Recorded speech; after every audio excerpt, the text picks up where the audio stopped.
going on, Dean? Hello, hello. Happy Monday. Happy Monday, buddy. A lot of stuff, man. Breaking news with the Sam Darnold trade and championship game today. I'm stoked. Yeah, man. Can't wait to get into that. Yeah. Letting that Smashing Pumpkins just, drown us in this fine Monday afternoon. Indeed. All right, man. Let's get into the final March Madness game. Yeah, well, I'll quickly tell everyone what we're doing. So, first of all, we're going to go over the championship game, which is at 6:20 p.m.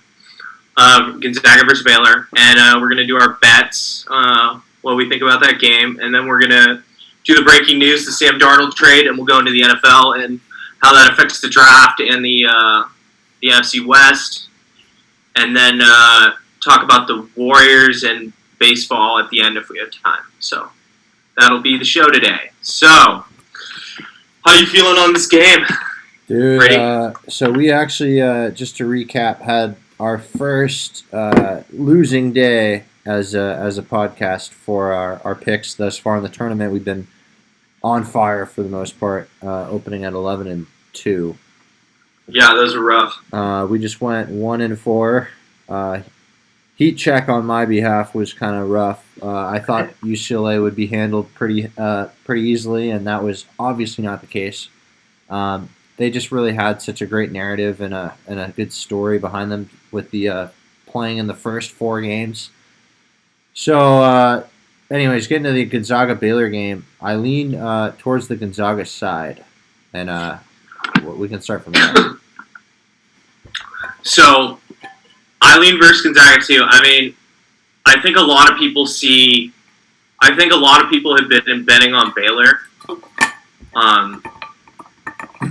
I think this last weekend changed a lot of people's opinions on both teams, right? Because Baylor throttled Houston. It was not even a game. It was over 5 minutes into the game. It was done. It was just done. It was over with. Yeah. And Gonzaga had to play. They went to overtime, or they didn't go to overtime. Did they go to overtime? They went to overtime. They went to one overtime, and then double. Yeah. Okay, yeah, and then the buzzer beater. So they number 11 seeded UCLA took them down to the wire, and they had to make a game-winning 3 to beat them. But hey man, if I might interject here, I think UCLA, what might have been, aside from Gonzaga and Baylor, the toughest opponent you could face. I know Houston, everyone talked about their offense, but I just think the story and how UCLA really had nothing to prove, and that they really just played out there and just left it all out on the court every night. That was a big deal, and I think they might have been the toughest opponent out of the Final Four of matchups. I just think a lot of people discounted the Pac-12 going into the tournament, and I'm 2 hours ahead these days. I can't watch a lot of Pac-12 games, but man, UCLA's defense was suffocating in the half court. I forgot where their coach came from, Delaware or something, but I heard him talk, and he brought that defensive mentality to UCLA, and I didn't know anything. UCLA's defense is what really impressed me. Yeah. Yeah. Definitely. And they had Juzang, and then the other guys made timely buckets. All of them. Tiger, their point guard. I like Jacquez. He was gritty.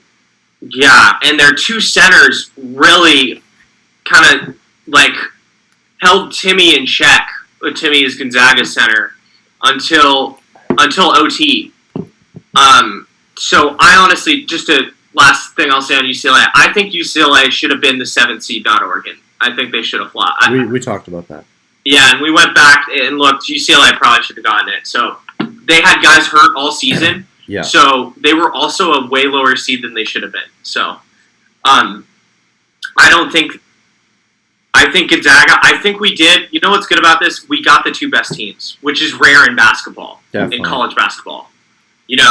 I don't remember the last time when the 2 best teams made the final in March Madness. Like, it doesn't happen that often, right? Because it's one game, a team can get hot, but we got it. So I'm very stoked. The two highly ranked, most. They're the two best. They're the two best teams. They're the two best teams. I agree with that. I just think that might rub some people the wrong way because it's like, oh well, the best team made it. But I agree.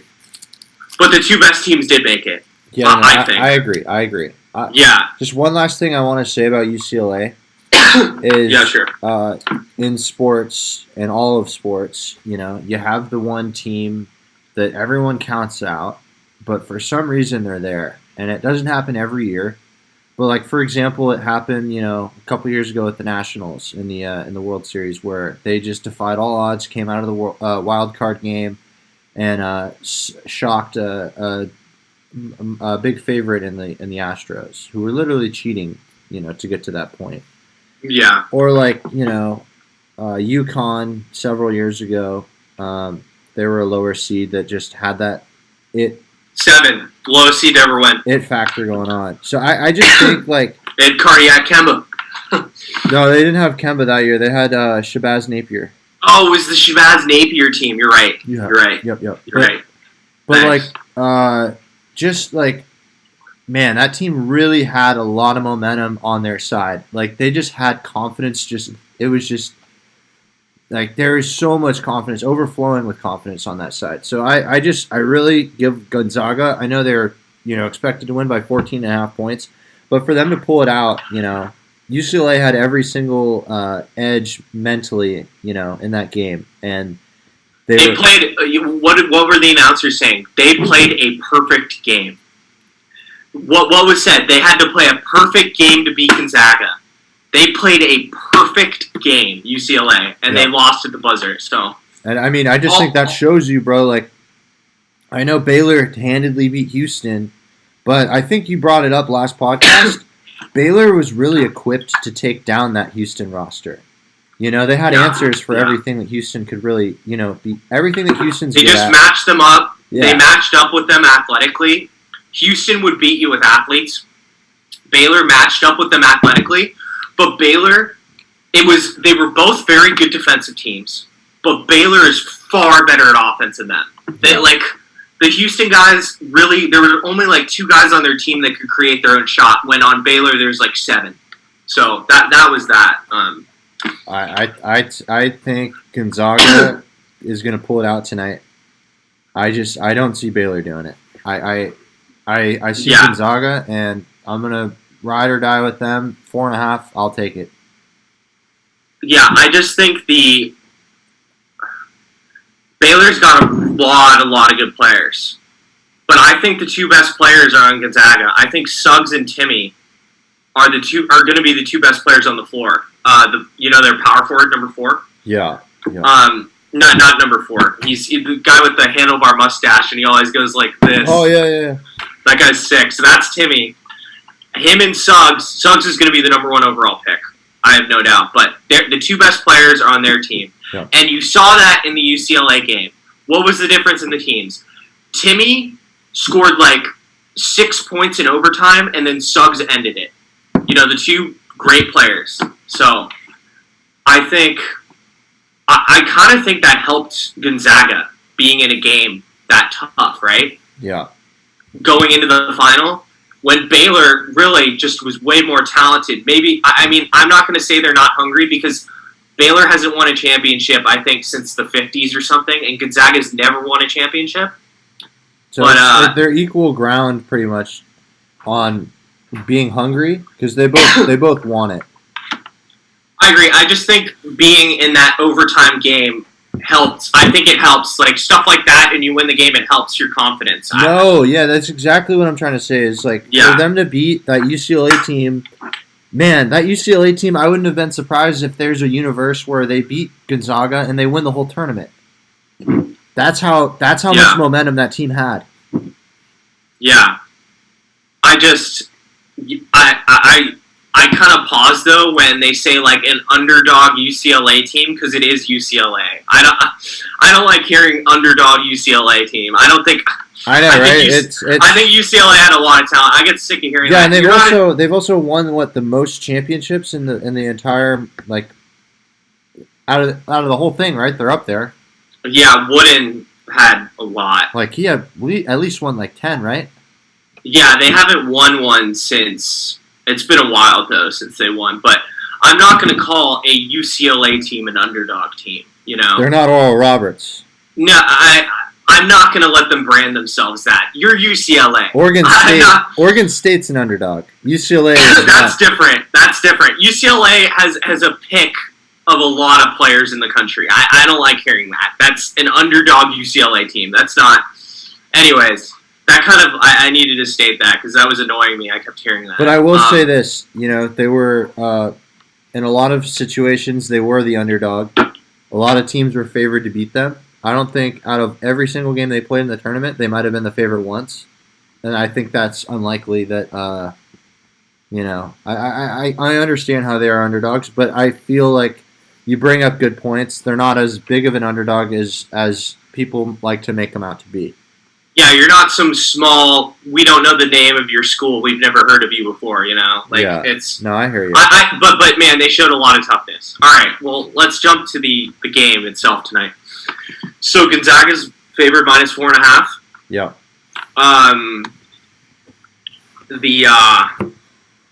What's the over under at? Yeah. What do you think of the game for that regard? Because it's at 159.5, which is insane.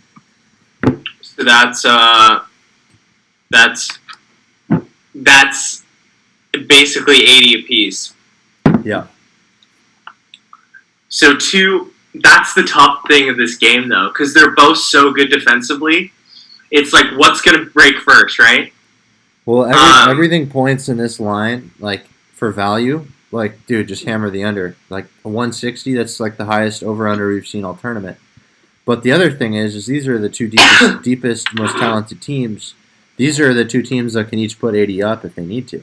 That's the problem. So you don't know, because Baylor and Gonzaga like to get out and run, but they're not really half-court teams. I mean, Baylor can shut you down defensively in the half-court, but they want to try and get out and run, but I don't know. I think Baylor wants to. If I was Baylor, I would try and make it a half-court game. I don't know. I like Gonzaga -4.5 in the over. In the over, yeah. If it's the under, it's going to be. I think Baylor will cover, but if it's the over, I think Gonzaga is going to cover. That's what I was thinking. Yeah. God, man, Baylor's so good. It's hard. It's hard for me to say that Gonzaga is going to win by 4.5. It's hard. Yeah, I think it'll be hanging around 5 points all game. Yeah, Baylor, man, really. Their 3 points. The problem is, like, it's hard for me to gauge. Their 3 points. Their 3-pointers finally started falling in the last game. The earlier games in the tournament, they weren't falling. So the 3-pointer is the great equalizer, right? So that's the one thing. I think Baylor is a better 3-point shooting team. I mean, they are. What am I saying? They were the best percentage as a team 3-point shooting team in the country this season.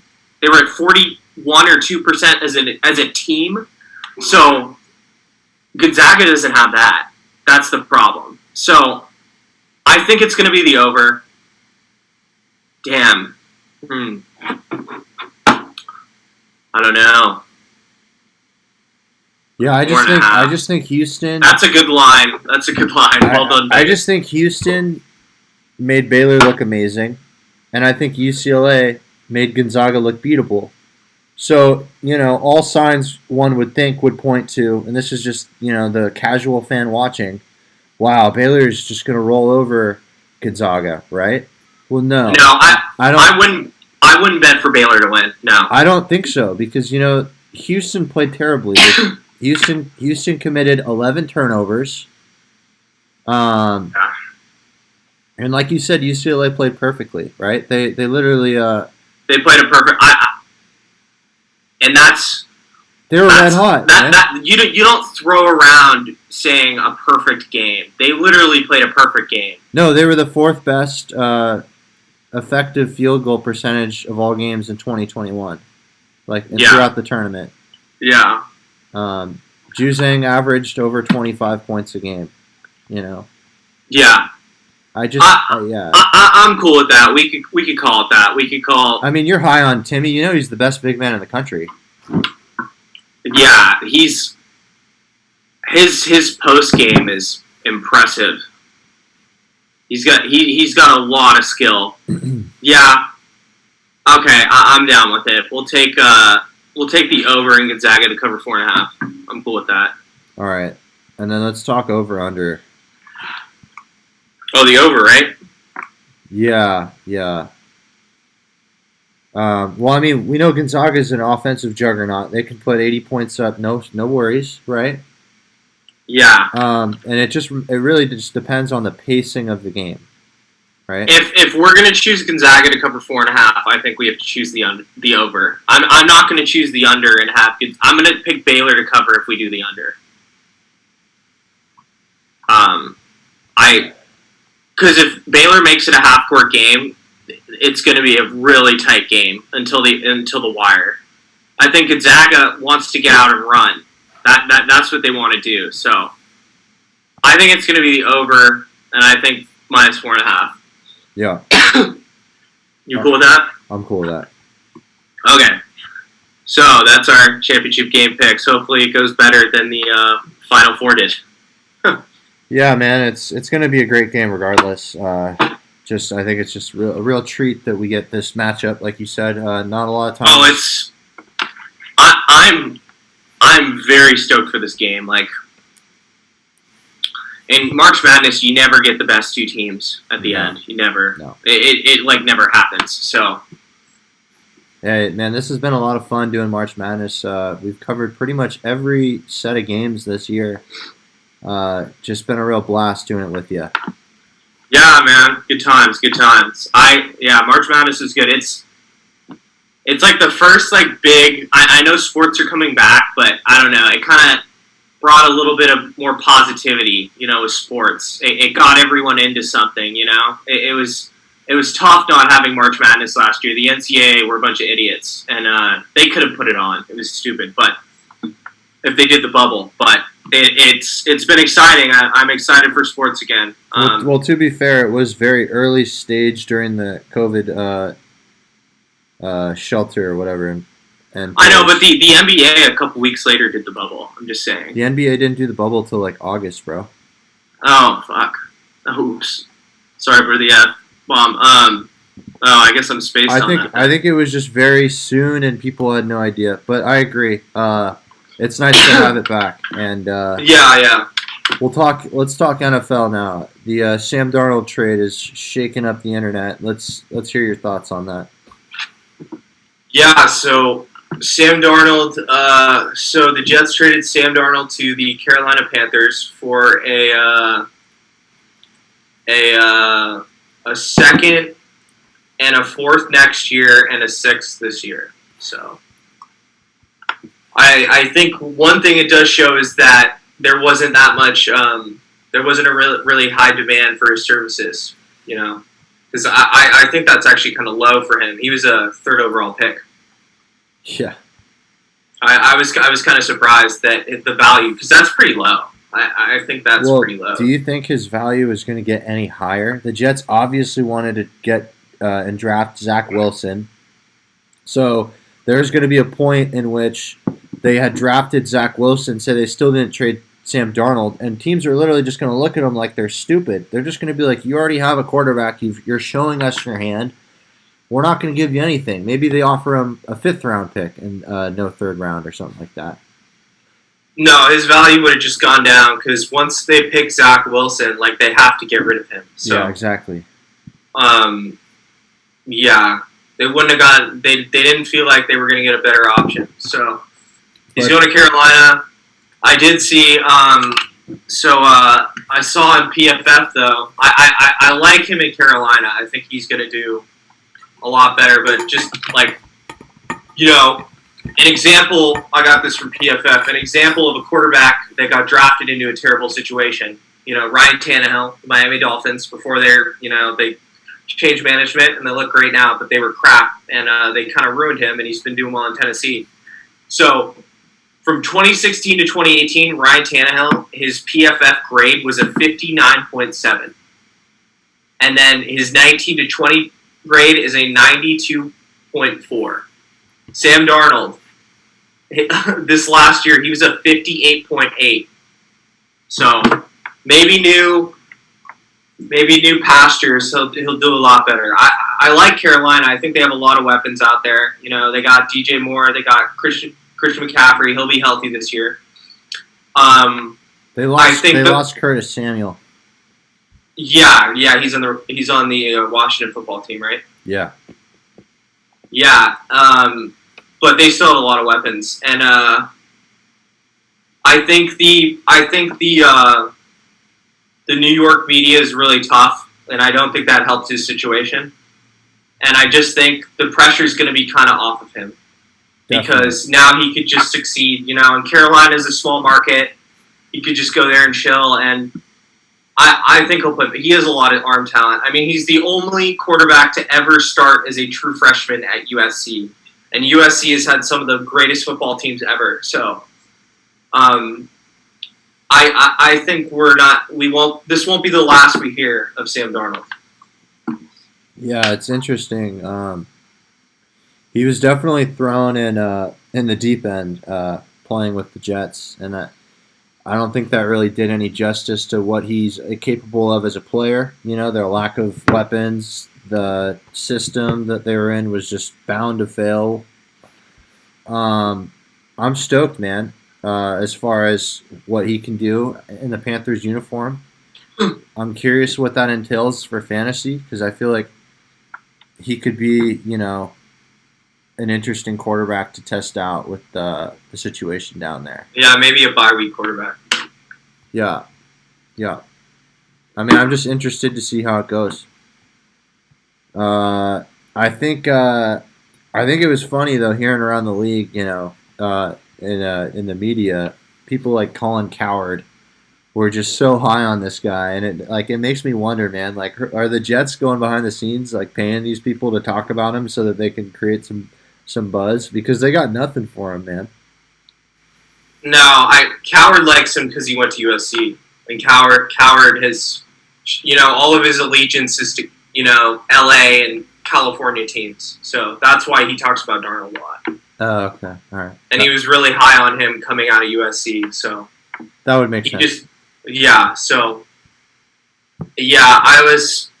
was surprised at the value, but you know, it's really good play by the Panthers. Really good play. I like that. You know, yeah. Bridgewater, they found out was not a long-term solution. You know, because Bridgewater is more of he's like an exceptional backup quarterback, but he's not a starting quarterback in this league. You know, so they got their guy of the future, and they got him cheap. But his contract does come up in a year or two, so 1 year. A year, yeah. So they'll have to throw him out there and see what they get, because you know, he'll need to start getting paid a lot. You know, so he's really got a lot to prove this year, to prove if he's worth a renewal, another contract, because they invested a good amount in him, but not enough where if he's terrible, they can't cut bait, because they can easily do that with what they gave up for him. So, where do you see Sam Darnold and the Panthers ranking amongst the NFC South next season?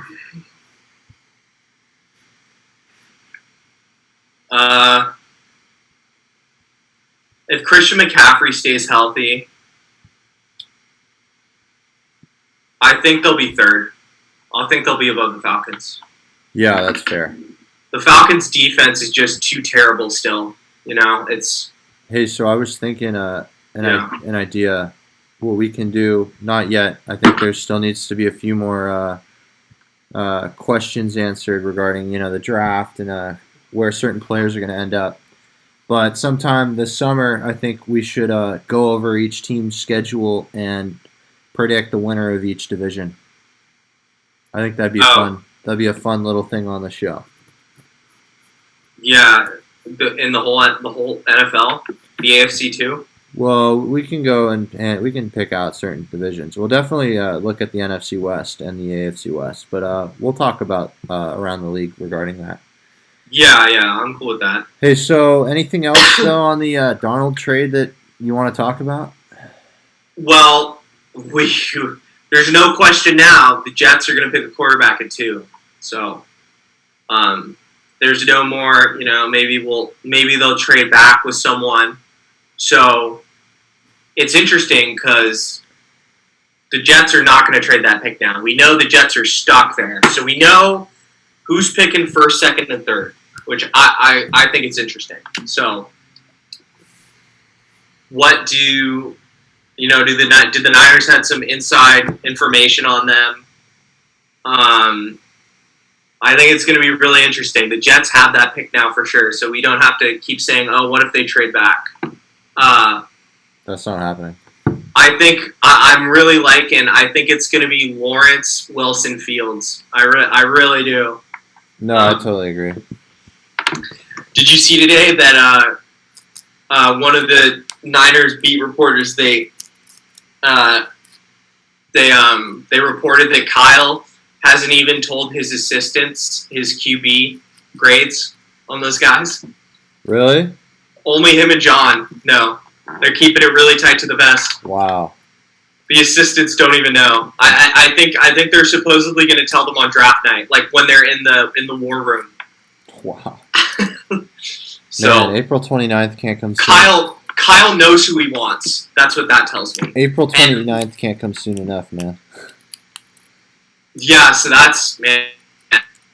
It's going up. Man, that Thursday is going to be nuts. Yeah, I'm stoked.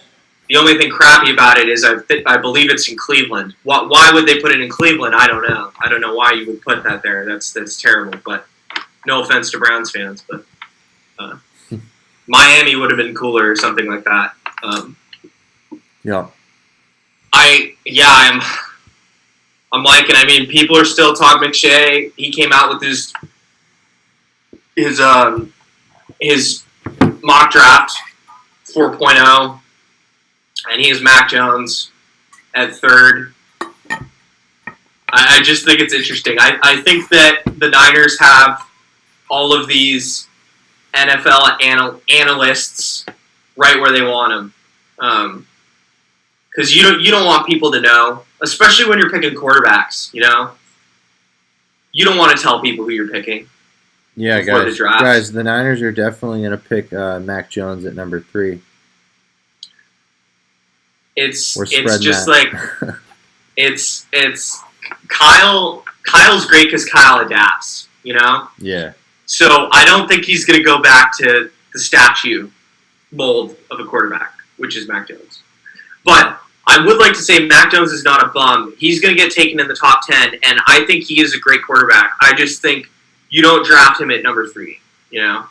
Too much capital. Too much draft capital. Yeah. So what that also means is at number 7, the Panthers aren't going to pick a quarterback, right? So 1, 2, and 3 quarterbacks. We don't know about the Falcons. Maybe quarterback. Bengals are picking an offensive lineman. Dolphins are going to pick a weapon. Kyle Pitts or Jamar Chase or Devontae Smith if they like him better. That's number 6. And then the Panthers are at 7, so they're not going to pick a quarterback now. They're probably going to pick one of those receivers. Number 8, I don't know who's picking 8, but that might be really interesting because I think the Falcons are going to pick a quarterback, because I think it's going to be Trey Lance there, and Trey Lance needs a year and a half, right? I think Mac Jones would be good at Atlanta. He plays in the South. He's similar. Yeah, but they're not gonna pick. But I mean, don't you think it would make more sense because he is playing from Alabama, not far from Atlanta? He has a similar play style of accuracy and pocket passing that Matt Ryan has. It wouldn't be difficult for him to learn that system. I think it makes more sense for him to go there than anything else. I don't think I can't see the Falcons picking him because what's the new fad these days? The athletic quarterback. The only reason Mac Jones is even in the discussion to go that high is because it's Kyle Shanahan. Because Kyle Shanahan has had all these guys. I think the majority of the league has Trey Lance, has those 4 guys, and Mac Jones is 5th. The top four guys is jumbled, switched up, and Mac Jones is fifth. I would guarantee that. I think Patriots media wants Mac Jones to fall. They're going to have to trade up to get him. They can't get him at 15. That won't be happening. So the other thing is interesting is if the Atlanta Falcons take Trey Lance, then they'll have two first round picks in different sports with the first name Trey, reshaping the franchises there. Oh yeah, it's a good story. Good narrative. Yeah, I think it's going to be. I'm very interested to see where Mac Jones goes because I just. Okay, so the 8. Oh, the Broncos would pick him. The Broncos need a quarterback. They're 9. What am I saying? I could totally see that. Sorry, so it's Detroit. Somebody might trade with Detroit. I could see that. You think Detroit has on Goff?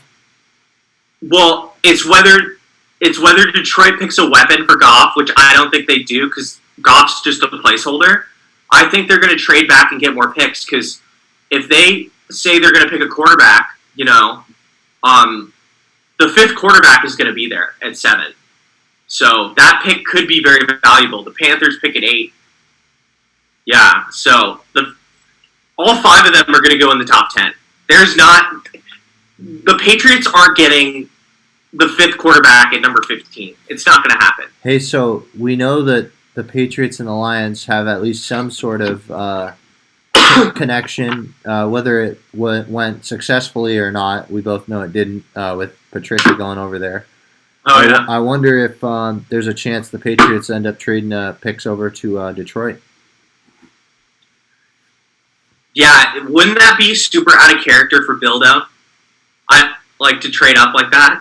It'd be out of character, but after his free agent signings this year, it sounds like he's all in to, hold on to whatever legacy he feels is tarnished at this point. Yeah. I think it's fast. You know what? It's going to be fast. This draft, we're going to learn something about Bill Belichick. If he trades up, that's going to teach us something. If he doesn't trade up and he doesn't get a quarterback, that's also going to tell us he's stuck in his old ways. And I think at this point, his old ways are done. I know, but can he adapt? It's the same question. Is Kyle going to adapt? Is Kyle going to pick a freaking mobile quarterback? I think he is. I think the media is wrong. I think they're just trying to build that up, and everyone's going to be, look like idiots. But we don't know until, Thursday the 29th. So I'm very curious. Bill should pick a quarterback, and Mac Jones fits what Bill likes in a quarterback. So, and he was down here for Mac Jones' pro day. So,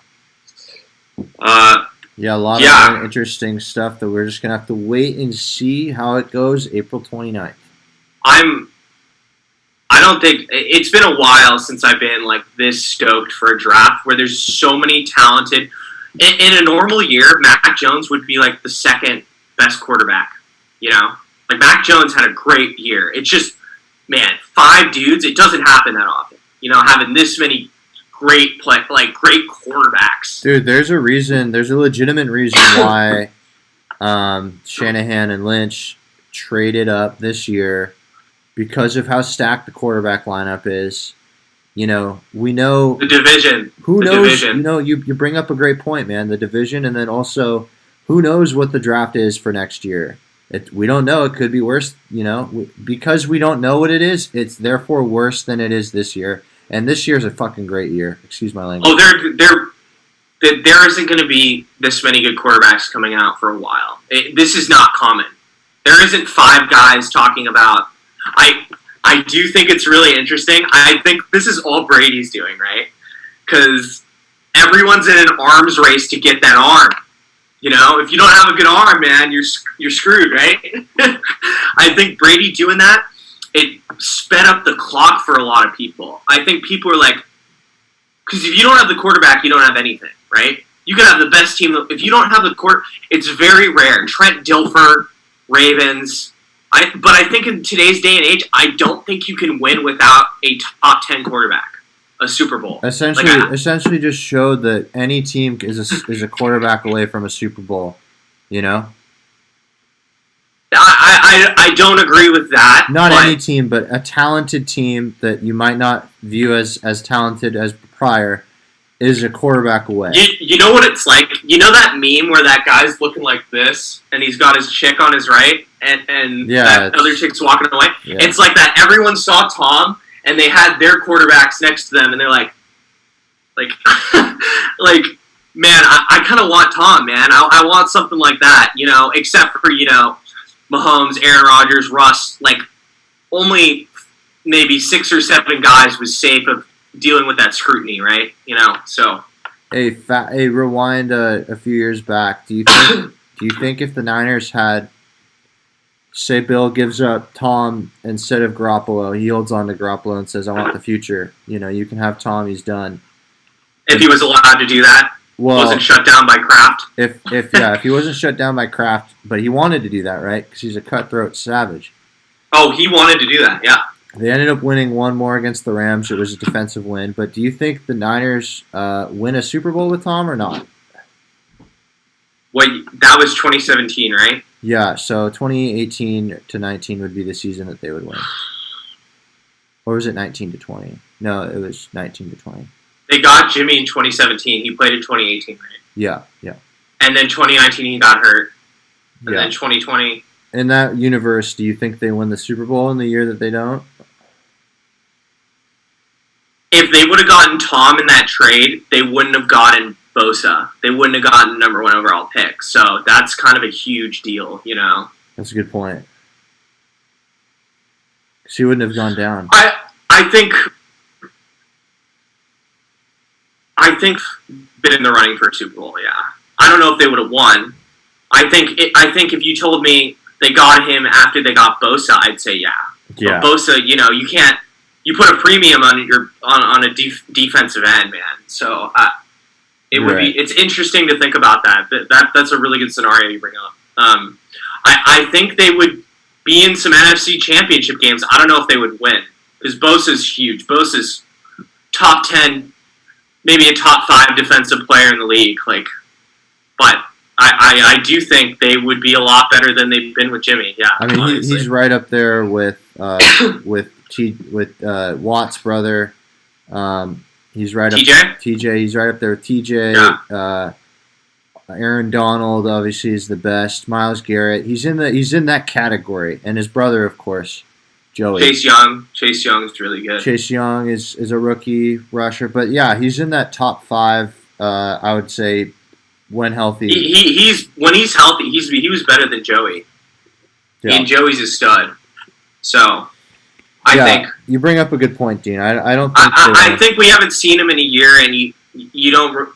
You go back and look at his stats. He was arguably top 1 or 2 defensive players that year in the league. No, hands down. Oh, we also left out Khalil Mack. Yeah, shout outs to Khalil. That's an interesting point you make. Interesting scenario though. Yeah, it's fun to think about that kind of stuff. Yeah.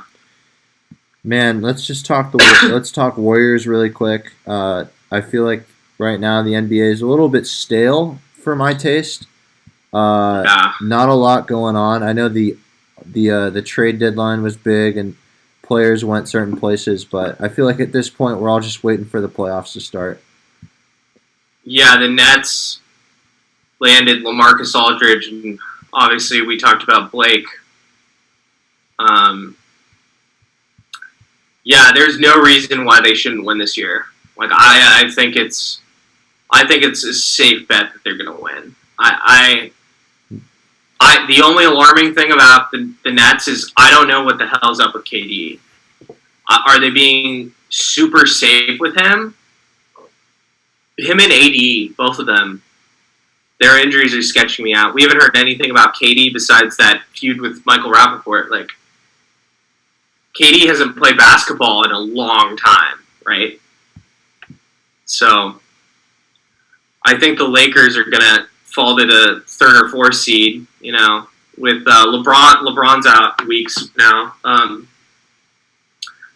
Yeah, and then to go to the Warriors, man, the Warriors look like crap. They're extremely difficult to watch. who made this play? Bonte Hill. He's shout out the roast.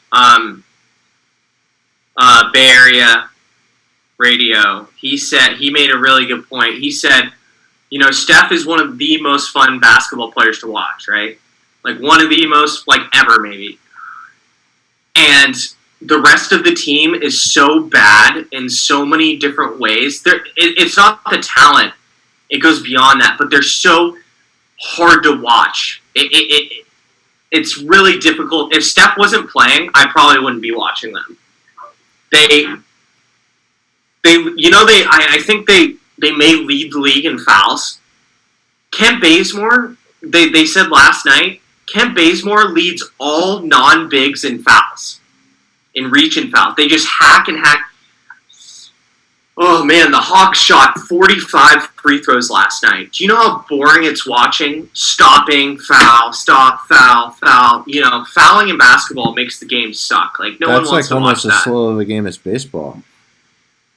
I'd rather watch baseball. Like the amount of fouling the Warriors do, it's just like, oh my god! I'd rather just let the guy score. If you screwed up and didn't get in front of it, stop fouling.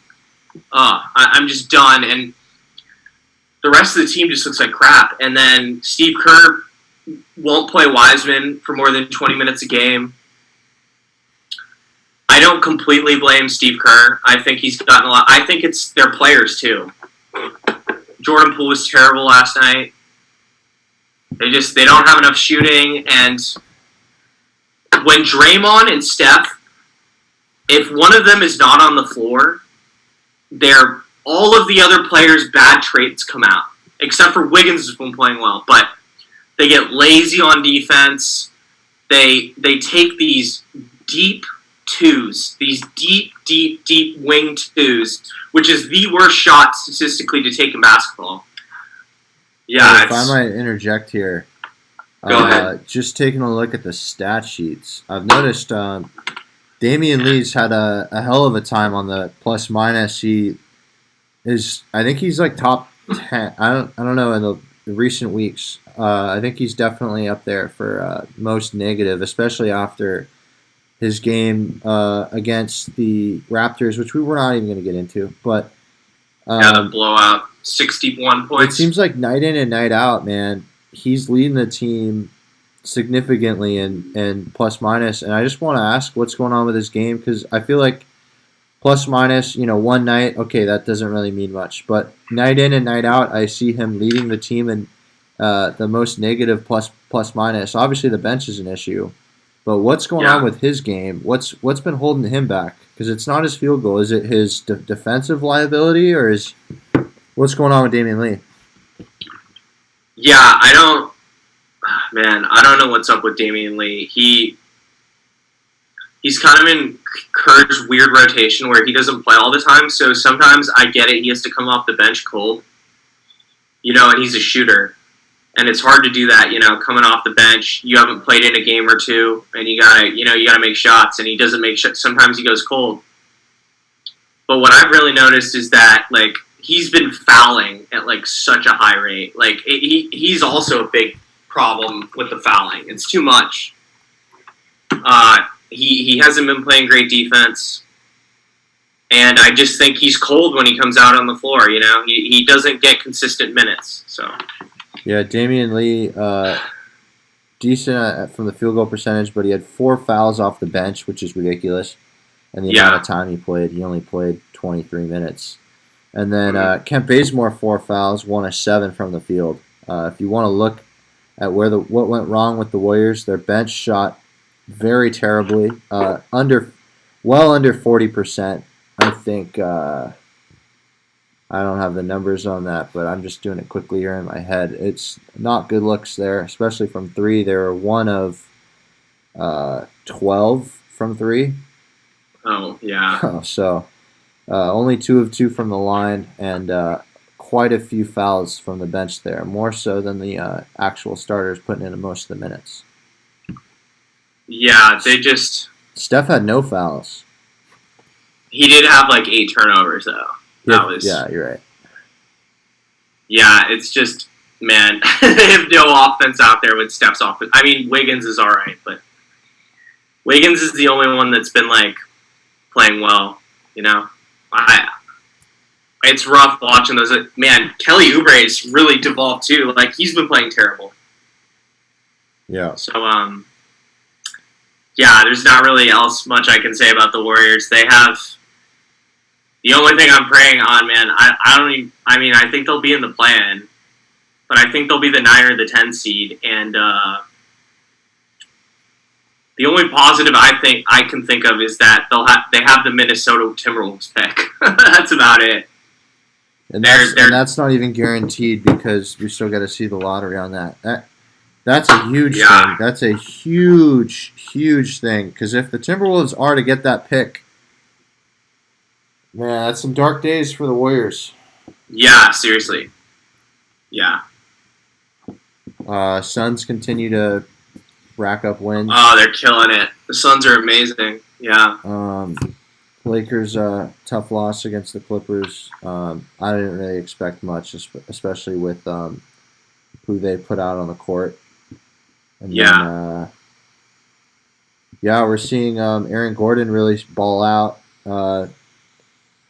I think it's just a seamless fit. 24 points, 10 of 13 from the field.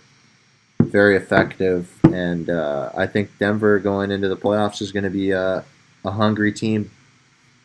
Yeah, the West is just so stacked. Like, it's going to be tough for the Lakers to get out of the West this year. I don't know if they could do it. I just think with that signing with Aaron Gordon, I think the Nuggets I think the Suns are a really tough team. The Clippers, they're always in it. They have PG and Kawhi. The Mavericks have been playing better. Dude, it's crazy. It's like when the Warriors had their runs, and other teams too. But when you had such a deep West, and you're playing your first series and it goes to 5 games. Your next series is, I think, are they all 7-game series now? Yeah. Okay, yeah. So let's say you're taking most of your your series to the distance. Maybe you're winning, but you're still using up a lot of minutes with your starters. It starts to take a toll on you, especially towards the end of the run. And that's what's going to happen here with the stacked West. Well, I'm curious. Do you think Chris Paul is going to be able to make it through the whole playoffs without getting hurt? That's the question that's in the back of most. Or that's not the question. That's something that's definitely lingering probably amongst some Suns fans. And if it's not, it should be because the guy really has had a hard time sticking with his health throughout the playoffs. I can see.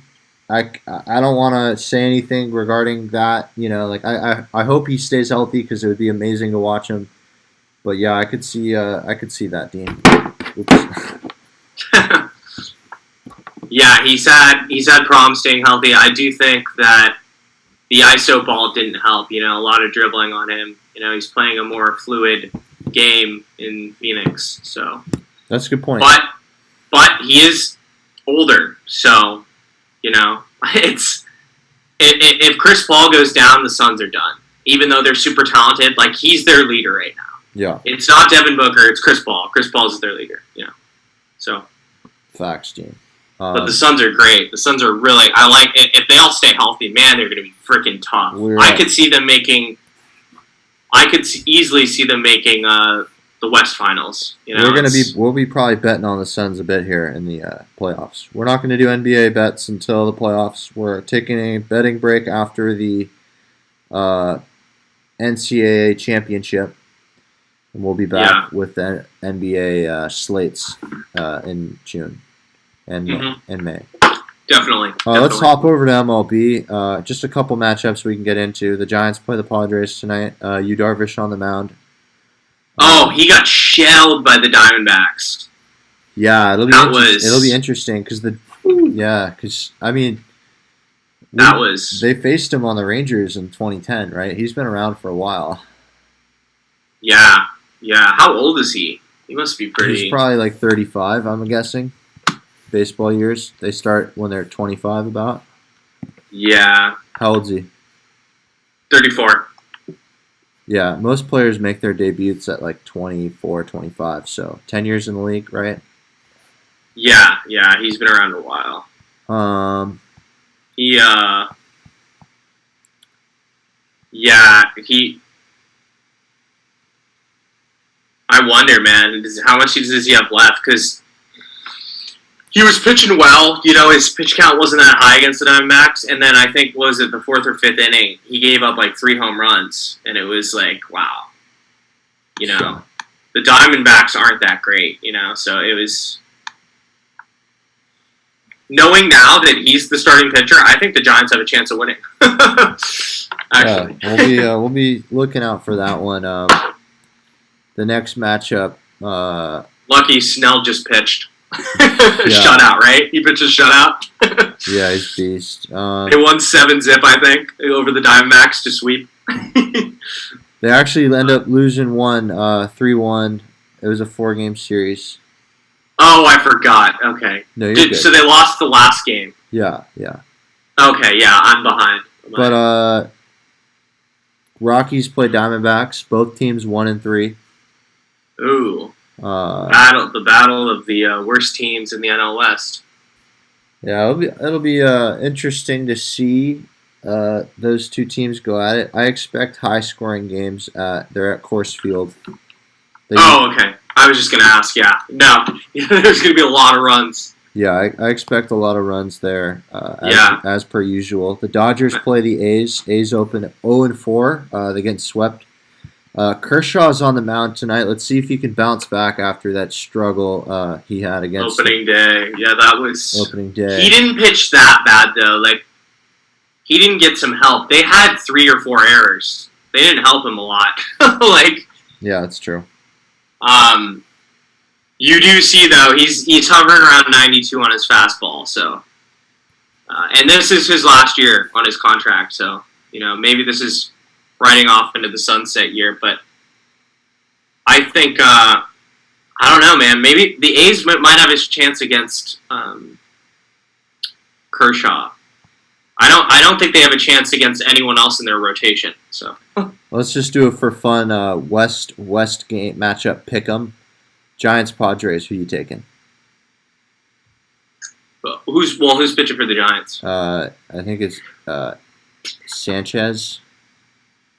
Sanchez. I don't know much about him. We're still figuring. Man. I don't think we've seen him pitch yet, right? No, it's his debut for the season. That's tough to call then. I feel like you got to pick Padres. Unless you really believe that the Giants are going to... Darvish looked really bad, though. He got dismantled. We can take... I think I'd take... I don't know. Maybe that's a little bold, taking the A's and the Giants. That's a little... I don't know. What do you think? What do you call on this? We haven't seen Sanchez pitch, so I think that's super hard to call a game where you never... It's his first game pitching. Oh, wait. Oh, what? What? I guess the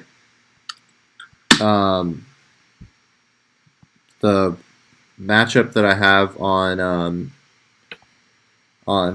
Bleacher, you can't trust Bleacher Report these days. Okay, all right. Get to the point because you're kind of not saying anything. No.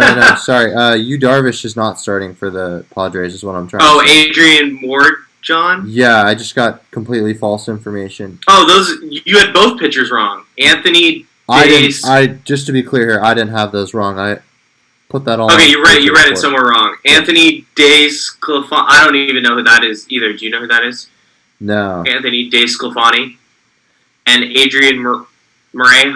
Let's just go with our heart here. Let's ride the Giants. All right. Giants have been playing decent. They just got to get a good showing from their bullpen. And then the Giants are due. Who do you like in Rockies D-backs? Ooh, I don't. I mean, these are not educated picks. This is just for fun. All right.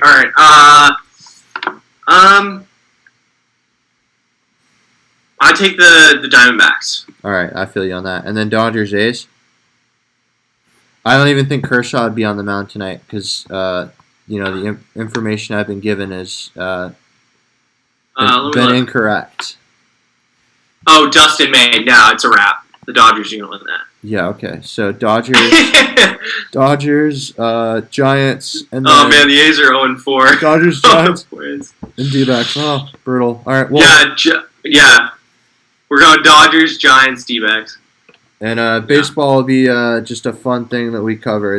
We're not super serious about it, but we're baseball is a flip of the coin. So we're gonna have fun with it. We're not suggesting you take these picks. We just want to keep track. I think the whole year, though, I'd probably bet on the Padres most games because I think they're gonna win 100 games. Yeah, they look freaking good. All right, Dean. It's a pleasure having the show with you today, buddy. Yeah, good times, man. Good times. Good times. The game should be starting soon. Yeah, we'll be watching that. And thank you guys for tuning in. Episode 15 in the books. Thanks a lot for joining us, people. Peace out, everybody.